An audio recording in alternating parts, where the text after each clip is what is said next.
ராணிப்பேட்டை மாவட்டம் அரக்கோணத்தில் வீட்டிற்கு அடியில் தங்கம் இருப்பதாக சொல்லி நடுநிசையில் பூசை செய்த நபர் சர்ச்சையில் சிக்கியிருக்கிறார். நரபலி குற்றச்சாட்டு உண்மையா?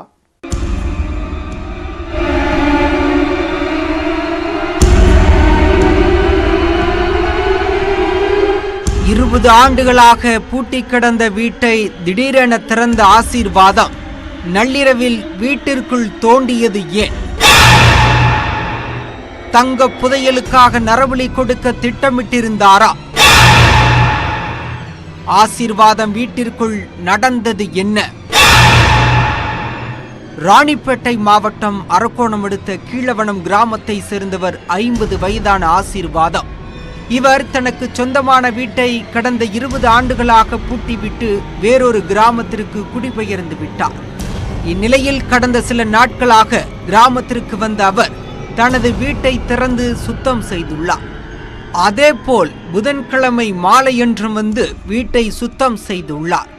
கிராமத்தினர் கேட்டதற்கு தனது மகளை குடிவைப்பதற்காக சுத்தம் செய்வதாக கூறியுள்ளார். ஆனால் வீட்டை சுத்தம் செய்த பின் அங்கிருந்து செல்லாமல் இரவு தங்கி உள்ளார். திடீரென நள்ளிரவில் விளக்கு ஏற்றப்பட்டு பூஜைகள் செய்யும் சத்தம் கேட்டுள்ளன.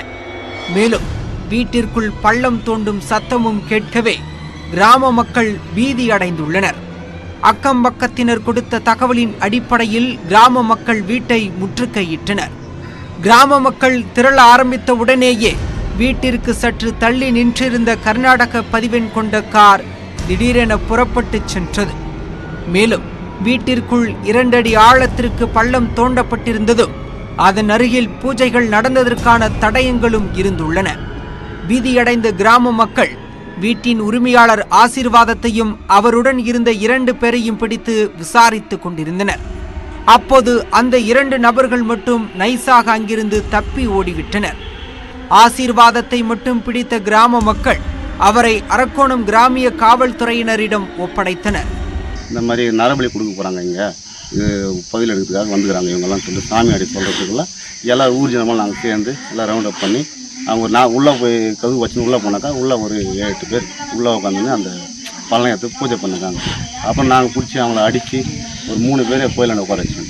கர்நாடக பதிவு எண் கொண்ட வாகனத்தில் மாந்திரீக நபர்கள் இருந்ததாகவும் ஒரு பெண் குழந்தை இருந்ததாகவும் கிராம மக்கள் தெரிவிக்கின்றனர்.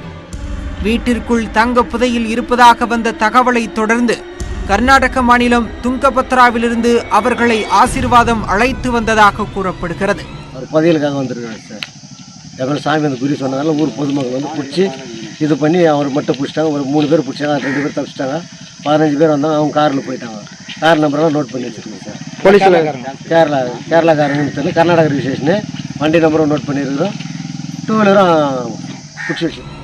ஆனால் காவல்துறை விசாரணையில் இந்த தகவல்களை ஆசீர்வாதம் மறுத்துள்ளார் என்றும் தெரிய வந்துள்ளது. தங்க புதையல் எடுப்பதற்காக நள்ளிரவில் நரபலி கொடுக்க ஆசீர்வாதம் திட்டமிட்டிருந்தாரா? அவருடன் கர்நாடக பதிவெண் காரில் வந்தவர்கள் யார்? அந்த பெண் குழந்தை யாருடைய மகள் என்பது குறித்து போலீசார் தீவிரமாக விசாரித்து வருகின்றனர்.